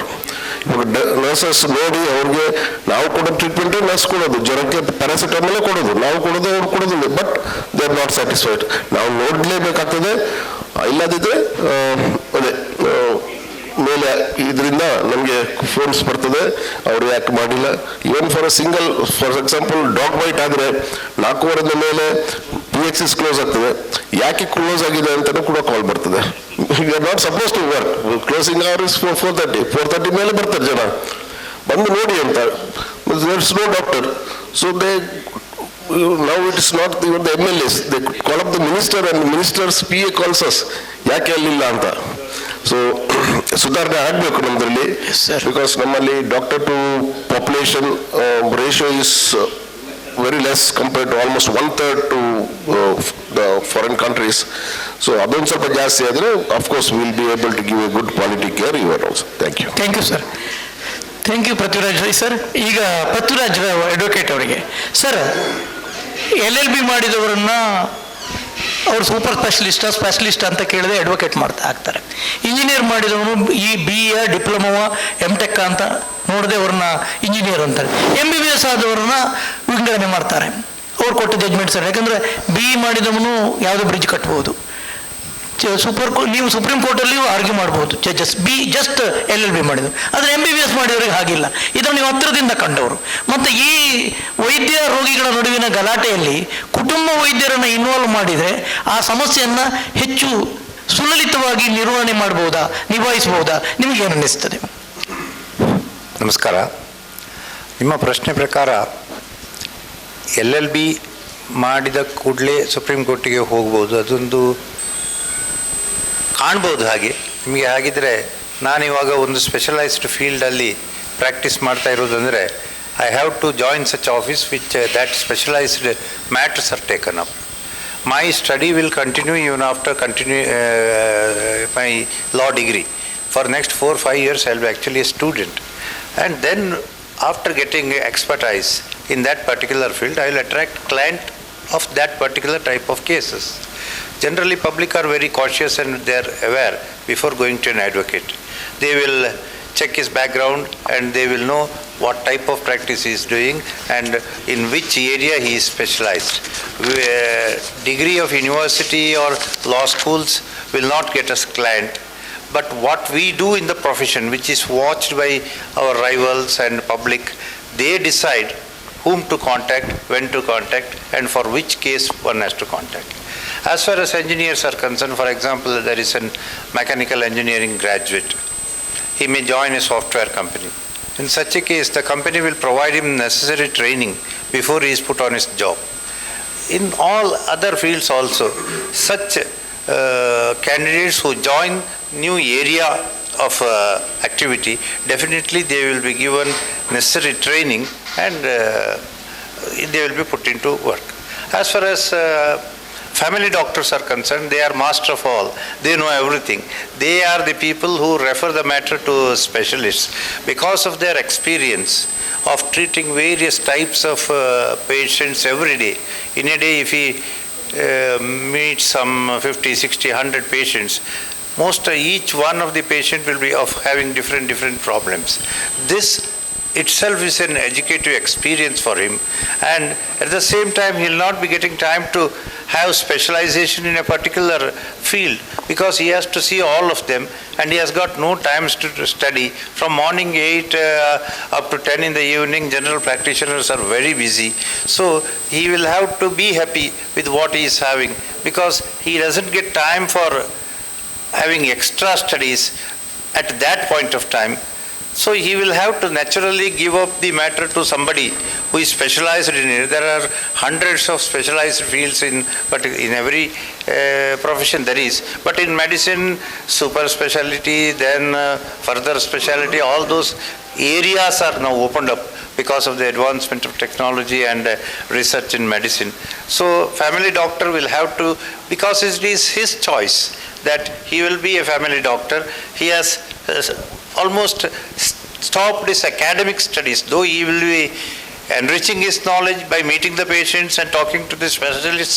When he refers the matter to the specialists, his knowledge is enormous. But he himself cannot do certain things because of the lack of training in particular fields. 100 patients, 100 different diseases, 100 different type of treatment. That is the reason you may find there's distinction between these three professions. Thank you, sir. Now we have got two questions, one for our Raghava and one for a general question with our moderator. Raghava, sir, you are known as a investigative journalist mainly for a health system. How has been your experience with family doctor issues? ನಾನು ಕನ್ನಡದಲ್ಲಿ ಮಾತಾಡ್ಬಿಡ್ತೀನಿ, ಸುಲಭವಾಗಿ ಆಗುತ್ತೆ. ನಾನು ಅಂದರೆ almost ಇಲ್ಲಿ 12 ವರ್ಷ ಆದ್ರಿಂದ ಒಂದು ರೀತಿ ನಮ್ಮದು first point of contact is doctors like Shivaprakash, Thimmaiah ಅವರೆಲ್ಲ. ಅಂದರೆ where we use on routine way ಇದಾಗ್ತದೆ. ಹಂಗಂದರೆ ನಮ್ಮದು ಎನಿ ಫಸ್ಟ್ ಪ್ರಾಬ್ಲಮ್ ಬರೋದು ಇವ್ರಿಗೆ.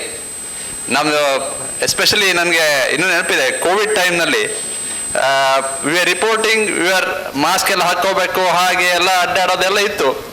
ಆದರೆ ನಮಗೆ we had a lot of we also faced issues. ಆವಾಗ ಬಂದಿದ್ದು ನಮಗೆ ಗೌರ್ಮೆಂಟ್ ಡಾಕ್ಟರ್ಸು ಆ್ಯಂಡ್ ಅನಾಯಕುಲ ಆಯಿತು, ಭಟ್ರಾಯಿತು. ಅಂದರೆ ನಮಗೆ ಬರೋದು ಅಲ್ಲೇ.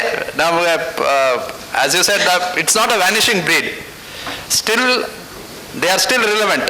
ನಮಗೆ ಇದರಿಂದ ಈ family doctor still has a reason. ಯಾಕೆ ನನಗೆ ನಮ್ಮ ಫ್ಯಾಮಿಲಿ, ನಮ್ಮ ಮನೆಯಲ್ಲೆಲ್ಲ ಡಾಕ್ಟರ್ಸೇ ಇದ್ದಾರೆ.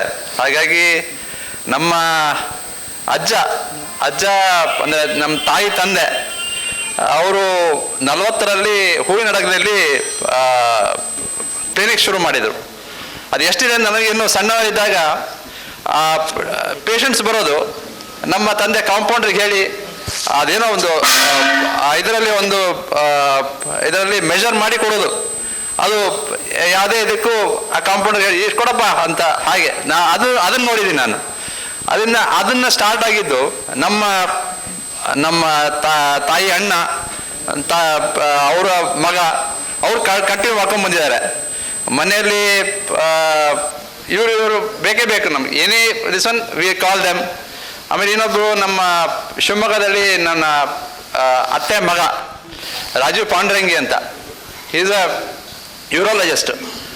ಅವ್ರಿಗೂ ಅಷ್ಟೇ, ಈಸ್ ಯೂರಾಲಜಿಸ್ಟ್. ಬಟ್ ನಮ್ಗೆ is again a family risen. ಏನೇ ಇದ್ದರೂ ಎನಿ ಕನ್ಸಲ್ಟೇಷನ್ ಫಸ್ಟ್, ಆ್ಯಸ್ ಇವ್ರು ಹೇಳಿದ್ದು, ನಾವು ಫಸ್ಟ್ ಅಲ್ಲಿ ರೂಟ್ ಮಾಡೋದು.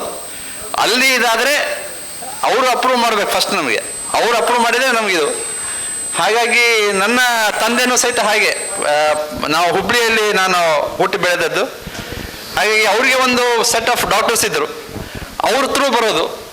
ಅವರು ಹೇಗೆ ಅಂತಂದರೆ, ನಾನು ಕೆಲಸದ ನಾನು ಇಲ್ಲಿ ಬಂದಿದ್ದರಿಂದ ನನಗೆ ಹುಬ್ಳಿಗೆ ಹೋಗೋದು ಇದನ್ನೇ ಇಲ್ಲ. ಹಾಗಾಗಿ ಅವರು ನನ್ನ ಹೆಂಡತಿಯ ಅಂಕಲ್, ಅವರು ಆಯುರ್ವೇದಿಕ್ ಡಾಕ್ಟ್ರು, ಅವ್ರ ಥ್ರೂನೇ ಬರಬೇಕು. ಏನಿದು ಅವರಿಗೆ ಸೋಡಿಯಂ ಇದರಿಂದ. ಹಾಗಾಗಿ ಎನಿ ದಿಸ್ ಒನ್ ಫಸ್ಟ್ ಅವರು ಎನಿ ಪ್ರಾಬ್ಲಮ್ ಜಿರಾಟ್ರಿಕ್ ಅಲ್ಲಿಂದ. ಹಾಗಾಗಿ still I find family physician, ನಿಮ್ಗೆ ಅಂದರೆ technically I am not in this one, but still for us MBBS or still doctors, family doctors still relevant for me. Thank you, sir. Last, like Western world, whoever you refer, first you have to refer through a family physician. That is the question. Now we have sessions waiting for MBBS doctors are pioneers of healthcare system and champions of community health. That is Unnikrishnan sir is going to talk. They are all waiting. So one small question will be there. 30 seconds we have to answer. We have to wind up. Our session is finishing. So ವೈದ್ಯ ರೋಗಿಗಳ ನಡುವಿನ ಸಂಬಂಧ ಹಾಳಾಗ್ತಾ ಇದೆ. ಇದನ್ನು ನಿಭಾಯಿಸುವಲ್ಲಿ ಕುಟುಂಬ ವೈದ್ಯ roll ದೊಡ್ಡದಿದೆ ಅಂತ ಹೇಳ್ತಾರೆ. ಸರಿಯಾ ತಪ್ಪ? 30 minutes we have a time. Only 30 minutes. We will wind up them, sir. ವೈದ್ಯ ಮತ್ತು ರೋಗಿಯ ಮಧ್ಯೆ ಸಂಬಂಧ ಹಾಳಾಗ್ತಾ ಇದೆ. ಅದಕ್ಕೆ ನಾನಾ ಕಾರಣಗಳಿದೆ. ಯಾಕಂದ್ರೆ ಈಗ ಈಗಿನ ಮೊದಲಿನ ಕಥೆನೇ ಬೇರೆ, ಈಗಿನ ಕಥೆನೇ ಬೇರೆ. ಈಗ ಎಕ್ಸ್ಪೆಕ್ಟೇಷನ್ ವೆರಿ ಹೈ. ಈಗ ಒಂದು ಫಾರ್ಮುಲಾ ಒಂದು ವೆಹಿಕಲ್ ಬರುತ್ತೆ, ನೋಡಿದ್ದೀರಾ? ಫಾರ್ಮುಲಲ್ಲಿ ರೇಸಿಂಗ್ ಕಾರ್ ಬರುತ್ತೆ, ಕಾರ್ ಬಂದು ನಿಲ್ಲುತ್ತೆ, ಒಂದು 10 ಸೆಕೆಂಡಲ್ಲಿ ಅದೆಲ್ಲ ವೀಲ್ ಚೇಂಜ್ ಮಾಡಿ ಅದಕ್ಕೆ ಪೆಟ್ರೋಲ್ ಚೇಂಜ್ ಮಾಡಿ ರಪ್ ಅಂತ ಮತ್ತೆ ಹೋಗುತ್ತೆ, ಮತ್ತೆ ರೇಸಿಗೆ ಹೋಗುತ್ತೆ. ನೋಡಿದ್ದೀರಾ, ಜನ ಎಕ್ಸ್ಪೆಕ್ಟ್ ಮಾಡೋದು ಆ ಥರ. ಪೇಷಂಟ್ ಬರಬೇಕು, ರಪ ಟ್ರೀಟ್ಮೆಂಟ್ ಆಗು, ಅಲ್ಲಿ ಇರಲ್ಲ, ಇನ್ವೆಸ್ಟಿಗೇಷನ್ ಆಗಬೇಕು, CT ಸ್ಕ್ಯಾನ್ ಆಗಬೇಕು, ಅದಿರುತ್ತೆ ಇದಿರುತ್ತೆ. ಸೊ ಎಕ್ಸ್ಪೆಕ್ಟೇಷನ್ ತುಂಬ ಜಾಸ್ತಿ ಇದೆ. ಬಟ್ ನಾವು ಅದಕ್ಕೆ ಕೋಪ್ ಮಾಡಿದ್ರು ಕೂಡ ನಂಬಿಕೆ ಇಲ್ಲ. ಅವಾಗ ಫ್ಯಾಮಿಲಿ ಡಾಕ್ಟರ್ ಅಂತ ಮ್ಯಾಟ್ರ್ ಬರುತ್ತೆ. ನಮ್ಮಲ್ಲಿ ನಾರಾಯಣ ಸ್ವಾಮಿ ಅಂತ ಡಾಕ್ಟರ್ ಇದ್ರು ತೀರ್ಥಹಳ್ಳಿಯಲ್ಲಿ, ಡಾಕ್ಟರ್ ಗಿರೀಶ್ ಇದ್ದಾರೆ, ಅವ್ರಿಗೆ ಗೊತ್ತಿದೆ. ತೀರ್ಥಹಳ್ಳಿಯಲ್ಲಿ ನಾರಾಯಣ ಸ್ವಾಮಿ ಅವರು ಶಿವಪ್ರಕಾಶ್ ಹತ್ರ ಸರ್ಜರಿ ಮಾಡಿಸ್ಕೊ ಅಂತ ಹೇಳಿದ್ರೆ ನನ್ನ ಹತ್ರನೇ ಬರೋರು, ಎಂಥ ಇವರಿದ್ರು ಹೋಗ್ತಿರ್ಲಿಲ್ಲ. ಆ ಥರ ಆ ಫ್ಯಾಮಿಲಿ ಡಾಕ್ಟರ್ ಅನ್ನೋದು ಅಲ್ಲಿ ಕೌಂಟ್ ಆಗುತ್ತೆ. ಏನಾದರೂ ಪ್ರಾಬ್ಲಮ್ ಆದಾಗೂ ಕೂಡ ಯಾವುದೋ ಒಂದು ಸ್ಪೆಷಲಿಸ್ಟ್ ಹತ್ರ, ಸೂಪರ್ ಸ್ಪೆಷಲಿಸ್ಟ್ ಹತ್ರ ಏನಾದರೂ ಒಂದು ಪ್ರಾಬ್ಲಮ್ ಆಯಿತು ಅಂದರೆ ಒಂದು ಫ್ಯಾಮಿಲಿ ಡಾಕ್ಟರ್ ಇದ್ದವ್ರು ಏನಾದರೂ ಹೇಳಿದ್ರೆ ಅದು ಇಲ್ಲ, ಡಾಕ್ಟರ್ದೇನು ತಪ್ಪಿಲ್ಲ, ಅದು ಏನಿಲ್ಲ ಅಂತ ಹೇಳಿದ್ರೆ ಅಲ್ಲಿಗೆ ಪ್ರಾಬ್ಲಮ್ ಸಾಲ್ವ್ ಆಗುತ್ತೆ. Thank you, sir. Now we're winding up, but with the moderators to wind up, but that respect I case ಕಾರಣ, ಬಿಕಾಸ್ ನಾವೆಲ್ಲ MBBS ಮೆಂಬರ್ ಆಗುವ ಮೊದಲೇ ರಾಜ್ಯ IMA ವೈಸ್ ಪ್ರೆಸಿಡೆಂಟ್ ಆಗಿದ್ದವರು, ಇಲ್ಲಿ ಯಾರು ಇರ್ಲಿಕ್ಕಿಲ್ಲ. ಕೆಲವು my guru to wind up the session. Thank you, Dr. Annaya, for this opportunity. And I think it is a very interesting question. But ಇದು ಬರೀ ಹಗೆಯಲಾರದಂಥ ಪ್ರಶ್ನೆ. ಫಾರ್ ಎಕ್ಸಾಂಪಲ್, ಇವತ್ತು ಅವರೊಂದು ಪ್ರಶ್ನೆ ಕೇಳಿದ ನಂತರ ರೋಗಿ ಮತ್ತು ಇದರ ಅದು ವೈದ್ಯರ ಮಾಡುವ ಸಂಬಂಧದ ಬಗ್ಗೆ ಮಾತಾಡ್ತೀರಂತ. ನಾವು as A psychiatrist, practising psychiatrist who is still in ಹೋಗ್, ನನ್ನ ಅನುಭವ ಏನಂತ ಹೇಳಿದ್ರೆ ಈ topic is very much relevant. And now the role of a patient has been reduced to that of a customer, and doctor has become a service provider ಅಷ್ಟೇ. ಎಲ್ಲಿವರೆಗೆ ನಮ್ಮ ಸಂಬಂಧಗಳು ಶಿಥಿಲಗೊಂಡಿದೆ, ಎಲ್ಲಿವರೆಗೆ ಕಾಲಘಟ್ಟದಲ್ಲಿ ನಾವು ಹೇಗೆ ಸೌದು ಈಗ we have come to a stage wherein we have the good old adage holds very much good here. ಏನಂತ ಹೇಳಿದ್ರೆ ultimately poverty amidst plenty ಅಂತ ನಮ್ಮಲ್ಲೆಲ್ಲ ಇದೆ, accept one, that is human touch. ಅದನ್ನು ರಿವೈವ್ ಮಾಡಲಿಕ್ಕೆ ನನಗನ್ಸುತ್ತೆ ಈ ವ್ಯಾನಿಷಿಂಗ್ ಬ್ರೀಡನ್ನು ಸ್ವಲ್ಪ ಅದರ ಸಣ್ಣ ಸಸಿಲೆ ನೆಲೆಯಲ್ಲಿ ಆದರೂ ನಾವು ಬೆಳೆಸ್ಕೊಂಡು ಪೋಷಿಸುವ. Let us all have the concept of family doctors amongst in ourselves. That is how the family general practitioner concept ಹೋದರೂ ಕೂಡ ಆ ಒಂದು ಕುಟುಂಬ ವೈದ್ಯರ ಒಂದು ಸಂಪ್ರದಾಯ ಅಥವಾ ಒಂದು ಕಾನ್ಸೆಪ್ಟ್ ನಮ್ಮಿಂದ ಹೋಗೋದು ಬೇಡ. Let us be the doctors for the community ಅಂತ ಹೇಳ್ತಾ ವೈಂಡ್ ಅಪ್ ಮಾಡ್ತೇನೆ. Thank you, one and all. Thank you all, sir. Session will continue through Unnikashtan sir. MBBS doctors are pioneers of the health system and champions of community health. That session starts. 15 minutes break is there to set the stage.